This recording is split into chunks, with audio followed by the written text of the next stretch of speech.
Pemirsa, setelah pelarangan TikTok Shop beberapa bulan lalu karena regulasi, TikTok kini membuat gebrakan baru di Indonesia. Bermodalkan 1,5 miliar dolar atau setara lebih dari 23 triliun rupiah, TikTok mengakuisisi 75,01% saham e-commerce Tokopedia yang membuatnya menjadi pengendali baru toko hijau ini. Kesepakatan ini sejalan dengan langkah grup Gotoh untuk memperkuat posisi keuangan serta strategi memperluas cakupan pasar. Untuk masa transisi dan integrasi akan dibentuk komite khusus yang diketuai oleh Patrick Waluyo dengan menggandeng Goldman Sachs sebagai penasihat keuangan grup Gotoh. Melalui kesepakatan ini, TikTok dan Gotoh diharapkan dapat memperluas manfaat bagi pengguna serta pelaku UMKM Indonesia. Pertumbuhan bisnis Tokopedia dan TikTok Shop pun diharapkan dapat mendulang keuntungan bagi Gotoh yang akan tetap menjadi mitra ekosistem bagi Tokopedia.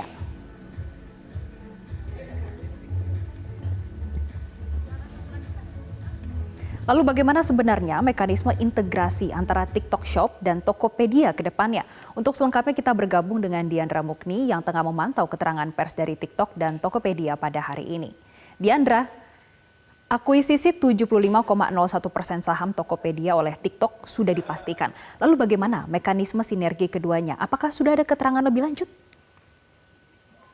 Baik, untuk keterangan lebih lanjut sebetulnya sudah disampaikan secara tertulis dari pihak TikTok dan Tokopedia sendiri, di mana untuk keterangan secara langsungnya nanti akan dijelaskan juga pada hari launching di Harbolnas hari ini, yang mana akan ada launching kampanye beli lokal yang akan diselenggarakan pada pukul 10 ini, di mana dinyatakan bahwa melalui kolaborasi ini TikTok dan Tokopedia itu sepakat untuk memperluas manfaat bagi pengguna sekaligus pelaku UMKM Indonesia. Lalu juga kemitraan strategis antara TikTok dan Tokopedia sendiri ini memiliki tujuan untuk memperkuat sekaligus mendorong pertumbuhan ekonomi digital di Indonesia dengan fokus pada pemberdayaan serta perluasan pasar bagi pelaku UMKM nasional.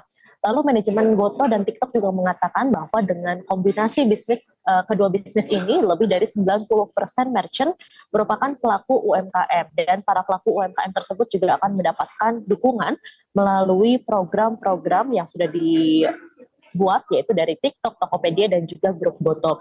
Beberapa dukungan tersebut diantaranya adalah promosi produk-produk Indonesia pada platform Tokopedia dan TikTok, lalu mendorong peningkatan kapasitas dan kompetensi pelaku UMKM Indonesia melalui program komprehensif, yang mana ini akan mendorong pengembangan keahlian dan akses sumber daya mulai dari hulu ke hilir atau dari tahap produksi sampai ke tahap penjualan, begitu Jessica. Selain itu juga dari pihak TikTok, Tokopedia, dan juga grup Gotoh ini juga akan melakukan dukungan pemasaran kepada tiap-tiap UMKM yang menjadi merchant tersebut, lalu juga bantuan branding dan juga praktik bisnis berkelanjutan bagi para pedagang UMKM yang menjadi merchant di TikTok dan Tokopedia ini, lalu juga akan mendukung para pelaku usaha lokal untuk bisa mempromosikan produknya di pasar internasional. Jessica.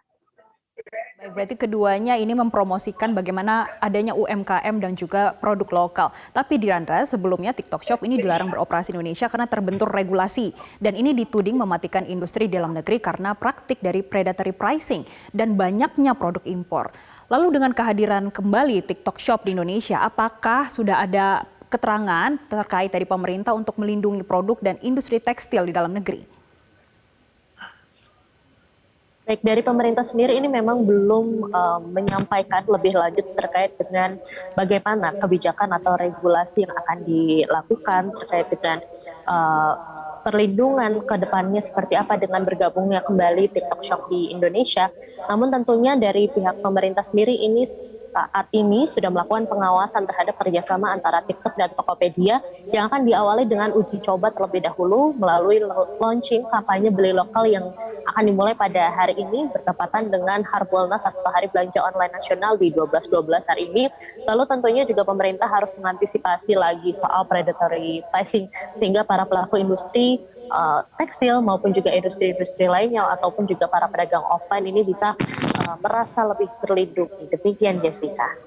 Baik, terima kasih Diandra Mukni atas laporan langsung Anda.